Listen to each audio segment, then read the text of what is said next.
क्या सच में शिव जी यानी शंकर भगवान अविनाशी है, पूर्ण परमात्मा है? आइए आज इस बात पर विवेचन करते हैं। एक बार भस्मागिरी नाम के राक्षस ने एक पैर पर खड़े होकर खूब तप किया।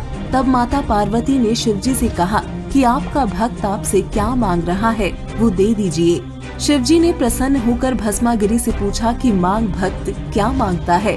तब भस्मागिरी ने कहा कि मुझे आपके हाथ में मौजूद कड़ा चाहिए। उस कड़े की खासियत ये थी कि यदि वो कड़ा पहनकर किसी के सिर पर हाथ रखकर भस्म कह दिया जाए तो सामने वाला व्यक्ति तुरंत भस्म हो जाता था। शिवजी ने सोचा कि ये भक्ति करने वाला प्राणी जंगलों में रहता है, इसलिए जंगली जानवरों से बचने के लिए इस कड़े को मांग रहा होगा। शिवजी ने उसे वो कड़ा निकाल कर दे दिया। कड़ा पहनते ही भस्मागिरी बहुत जोर से हंसा तथा कहा कि हे शिव शंकर, सावधान, अब इस कड़े से मैं तुझे मारूंगा तथा तेरी पत्नी को अपनी पत्नी बनाऊंगा।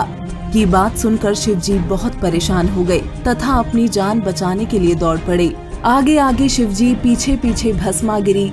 अंत में शिव जी की ये हालत देख भगवान विष्णु जी ने माता पार्वती रूप बनाकर भस्मागिरी को रोका तथा उससे कहा कि यदि तुम मुझे प्राप्त करना चाहते हो तो पहले मुझे नाच कर दिखाओ। भस्मागिरी बोला कि मुझे नाचना नहीं आता। पार्वती रूप में विष्णु जी बोले, मैं बताता हूँ, तुम उसी प्रकार नाचो।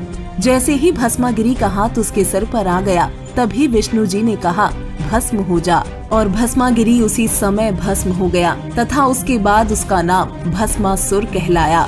जब शिवजी को भस्मासुर के भस्म होने के बारे में बताया गया तो उन्हें यकीन नहीं हुआ। जब भस्मासुर की राख देख ली तब उन्हें शांति हुई। इससे स्पष्ट होता है कि शिवजी ना तो अंतर्यामी है, क्योंकि उन्हें ये पता ही नहीं था कि सामने वाला व्यक्ति किस उद्देश्य से तप कर रहा है, तथा ना ही अविनाशी परमात्मा है। यदि वो अविनाशी परमात्मा होते तो उन्हें भस्मासुर से भागने की आवश्यकता ही नहीं होती। आध्यात्म की ऐसी ही सत्य जानकारी के लिए चैनल को भी सब्सक्राइब करें।